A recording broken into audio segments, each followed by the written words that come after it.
Bonjour et bienvenue dans cette nouvelle séance vidéo qui porte sur une leçon de langue, une leçon destinée aux élèves de la première année du baccalauréat.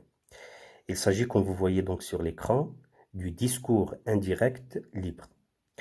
L'une des formes les plus complexes des discours rapportés. On dit les discours rapportés, non pas le discours, puisqu'il existe plusieurs formes de discours, à savoir le discours direct, le discours indirect libre et le discours narrativisé. C'est quoi d'abord les discours rapportés? Les discours rapportés, c'est des procédés par lesquels on rapporte des paroles qui ont déjà été prononcées. Voici maintenant les phrases qui vont nous servir de support pour ce cours. La première phrase, elle lui dit « Non, je ne partirai pas d'ici demain ». Comme vous voyez sur l'écran, c'est du discours direct. C'est du discours inséré dans du récit. Elle lui dit « Je rapporte ce qu'elle lui dit.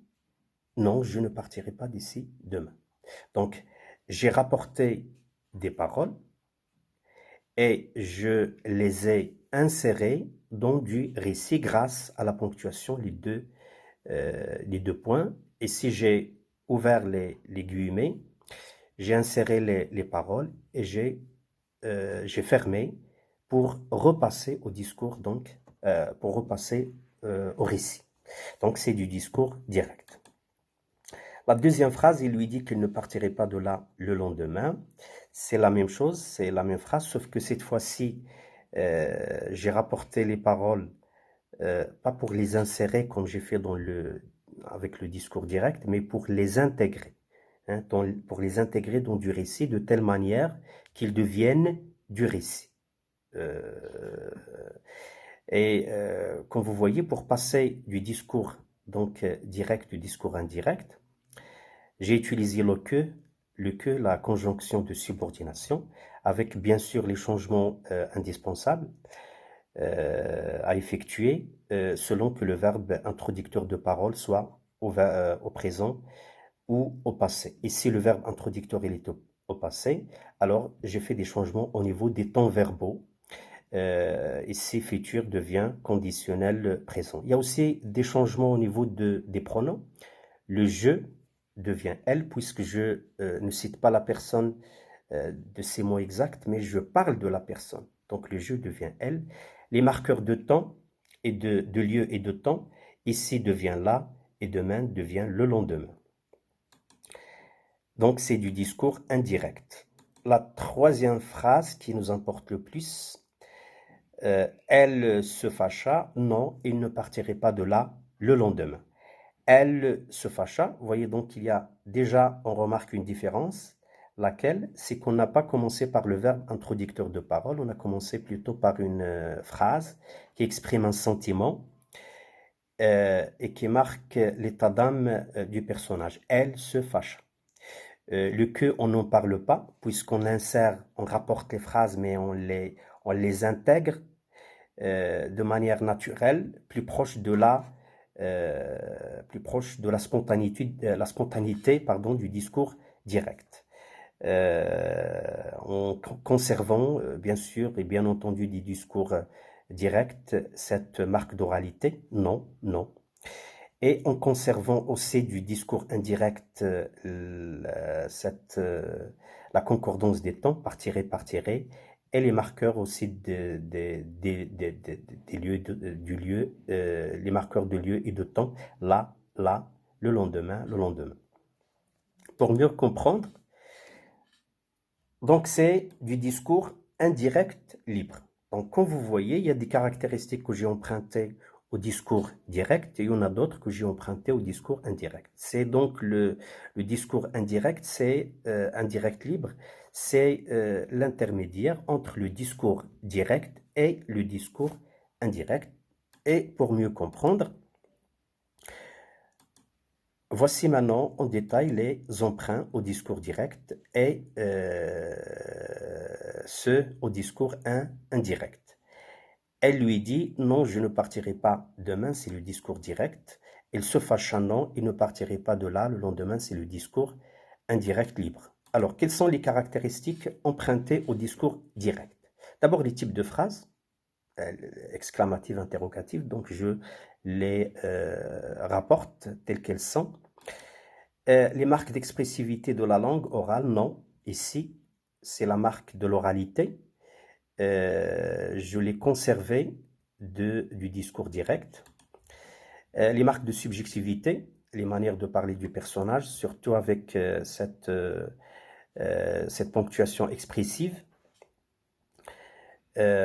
qui marque donc la subjectivité du personnage. Et puis pas de proposition subordonnée, hein, puisqu'il n'y a pas de verbe introducteur de parole. Maintenant, on va voir les caractéristiques empruntées au discours indirect. Et les phrases, vous les voyez donc en haut. Elle lui dit qu'elle ne partirait pas de là le lendemain, c'est le discours indirect. Il se fâcha, non, il ne partirait pas de là le lendemain, c'est le discours indirect libre. Alors, la première caractéristique empruntée au discours indirect, les paroles ne sont précédées d'aucun tiret ni guillemets. Hein, que vous voyez, que ce soit donc avec le discours direct ou avec le discours indirect ou avec le discours indirect libre. Il n'y a pas de tiret, il n'y a pas de guillemets. Les repères de temps et de lieu, là, le lendemain, vous les voyez ici, donc là, le lendemain, le lendemain. Les mêmes pronoms, elle, elle. Les mêmes temps verbaux, par tirer, du conditionnel. On applique donc ce qu'on appelle la concordance des temps. La parole rapportée elle est souvent courte et résumée. Voilà donc ce qu'il faut retenir pour mieux s'approprier les caractéristiques du discours indirect libre. Il s'agit de l'une des 4 formes du discours rapporté, puisqu'il y en a 4. Le discours direct, le discours indirect libre et le discours narrativisé. C'est un procédé purement littéraire puisqu'on ne le retrouve pas dans le langage parlé. Il ne contient pas de verbe introducteur de parole et donc il ne contiendra pas de propositions subordonnées, seulement des propositions indépendantes, souvent juxtaposées et séparées par des points ou des points-virgules. Les temps verbaux du passé, imparfait, conditionnel plus que parfait. La troisième personne, il, elle, singulier au féminin, au pluriel, pardon. L'emploi de la ponctuation expressive ou d'une ponctuation expressive, le point d'interrogation et le point d'exclamation. Les marques de l'oralité, ah, oui, non, bien sûr. Il ne contient ni guillemets ni de points.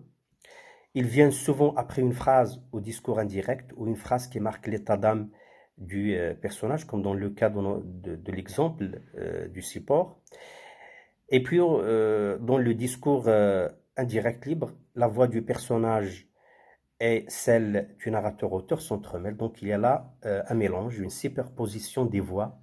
C'est ce qu'on appelle donc la polyphonie énonciative. Ça veut dire on a affaire à plusieurs voix. Alors, quelles sont les fonctions du discours indirect libre? Donner plus de fluidité au discours et le rendre plus léger, puisqu'on rapporte les paroles et on les intègre de manière naturelle, plus proche de la spontanéité et de l'expressivité du discours direct.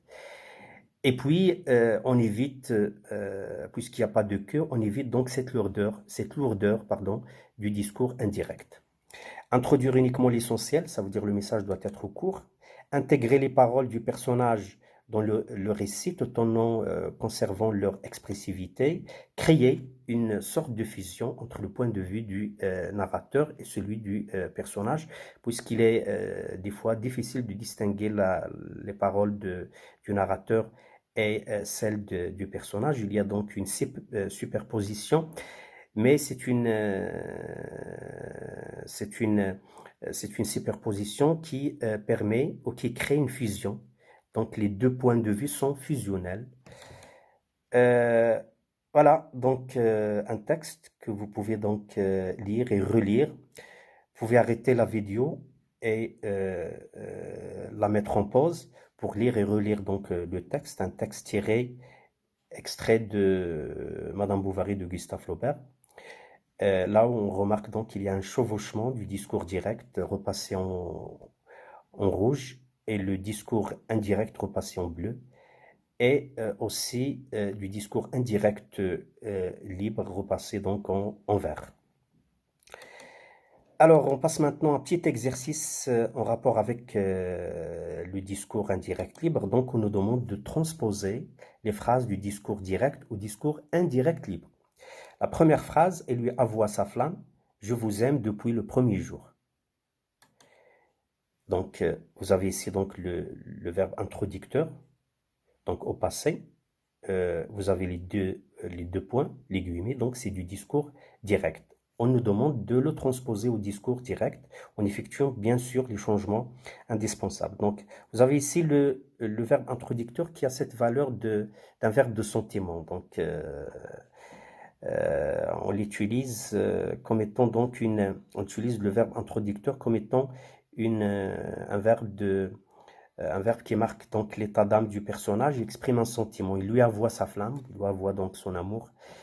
Donc, il l'aimait depuis le premier jour. On ne parle pas de que, comme dans le discours indirect, puisque donc les deux phrases ne sont pas liées par une conjonction de subordination, mais ils sont juxtaposés.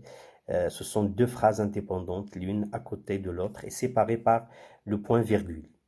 La deuxième phrase, avec bien sûr les changements indispensables, puisque le verbe introducteur est au passé, donc je vous aime devient il l'aimait, donc le verbe au présent, le présent devient imparfait, et le pronom je devient la ou l'apostrophe.